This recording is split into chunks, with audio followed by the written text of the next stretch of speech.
अपनी अद्वितीय सांस्कृतिक धरोहर और गौरवशाली इतिहास के लिए प्रसिद्ध है तमिलनाडु।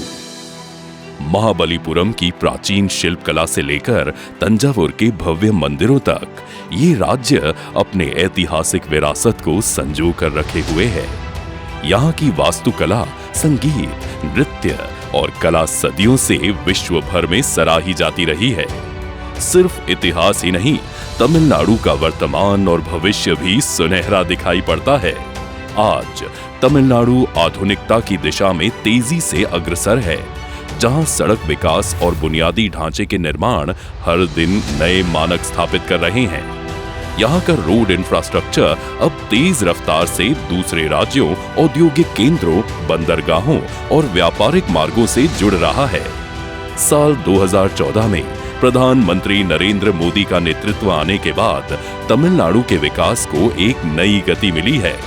ये विकास सिर्फ भौतिक संरचनाओं तक सीमित नहीं है, बल्कि ये राज्य की आर्थिक और सामाजिक धारा को भी नई दिशा दे रहा है।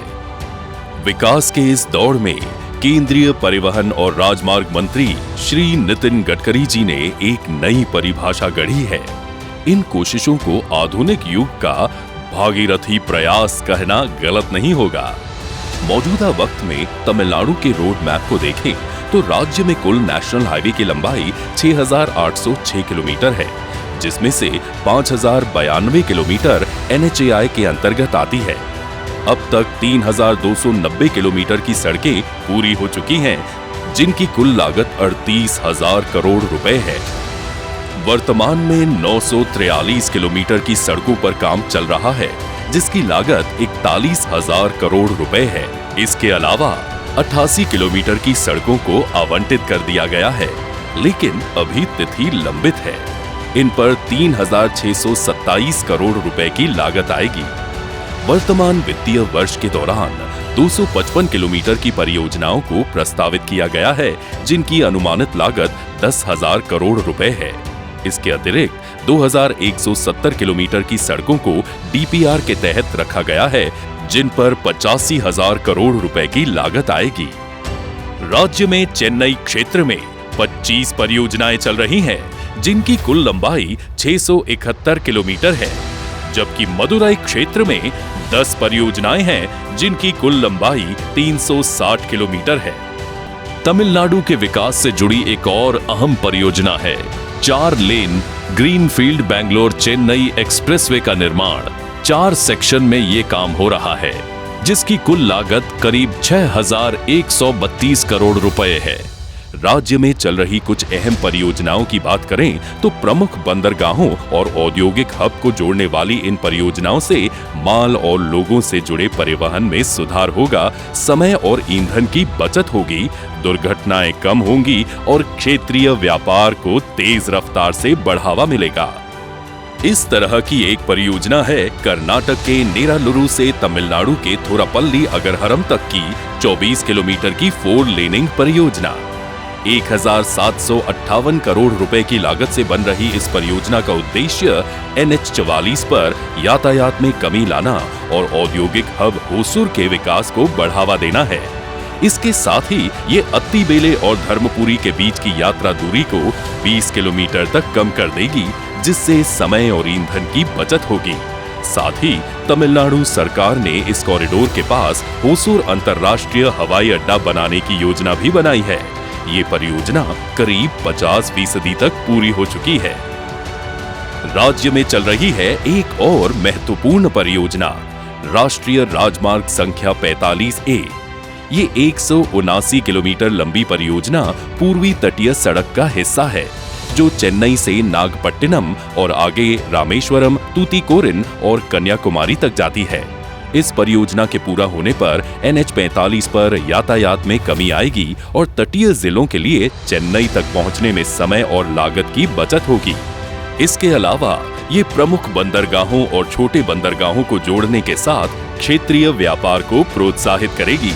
इस परियोजना के करीब 45,000 PCU पैसेंजर कार यूनिट यातायात का बिना किसी रुकावट आवाजाही सुनिश्चित किया जा सकेगा। चेन्नई पोर्ट से मदुरवोयल तक double tier 4 lane elevated corridor की परियोजना भी राज्य में बेहद अहम है।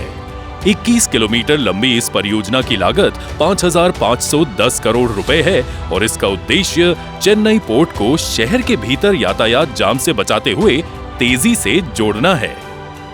परियोजना की खासियत के बारे में बताएं तो पहली टियर विशेष रूप से स्थानीय यातायात के लिए बनाई गई है, जिसमें पूरे रास्ते में 13 एंट्री और एग्जिट रैंप प्रदान किए गए हैं, जो चेन्नई शहर में यातायात की भीड़ को कम करेगा। दूसरी टियर को बंदरगाह की ओर जाने वाले वाहनों और कंटेनरों को सीधे चेन्नई पोर्ट गेट 10 तक ले जाने के लिए डिजाइन किया गया है। इस डबल टियर एलिवेटेड रोड से चेन्नई पोर्ट तक पहुंचने की दूरी 15 किलोमीटर कम हो जाएगी, जिससे समय की बचत होगी और पोर्ट की क्षमता 1.38 मिलियन TEU से 2.64 मिलियन TEU तक बढ़ जाएगी और 2047 में बंदरगाह की ओर जाने वाले यातायात का अनुमानित PCU 52,080 होगा, जबकि वर्तमान में ये 19,580 PCU है। इसी तरह महाबलीपुरम से मुगैयूर और मुगैयूर से मरक्कनम NH 332A को विकसित किया जा रहा है। ये 31 किलोमीटर की 2 भागों में विभाजित परियोजना महाबलीपुरम इंदिरा गांधी परमाणु अनुसंधान केंद्र IGCAR और पुडुचेरी के बीच कनेक्टिविटी को मजबूत करती है। 1,361 करोड़ रुपए और 1,117 करोड़ रुपए की लागत से बन रही ये परियोजना कन्याकुमारी से चेन्नई तक के कॉरिडोर का महत्वपूर्ण हिस्सा है, जिससे यात्री और माल परिवहन में सुधार होगा और तटीय व्यापार को बढ़ावा मिलेगा। तो साफ है कि तमिलनाडु के विकास की उड़ान को नया ईंधन मिलने लगा है, जिससे राज्य नई ऊंचाइयों तक पहुंचेगा। प्रधानमंत्री नरेंद्र मोदी जी और केंद्रीय मंत्री नितिन गडकरी जी की दूरदर्शी नीतियों से राज्य के ये इंफ्रास्ट्रक्चर प्रोजेक्ट न केवल यातायात को सुगम बना रहे हैं, बल्कि औद्योगिक विकास, व्यापार और क्षेत्रीय समृद्धि के द्वार भी खोल रहे हैं। इन परियोजनाओं से तमिलनाडु न केवल आज के भारत में एक मजबूत आर्थिक केंद्र के रूप में उभर रहा है, बल्कि भविष्य की चुनौतियों के लिए भी खुद को तैयार कर रहा है। आखिर में ये कहना गलत नहीं होगा कि सिर्फ सड़कें नहीं बन रही हैं, देश बन रहा है।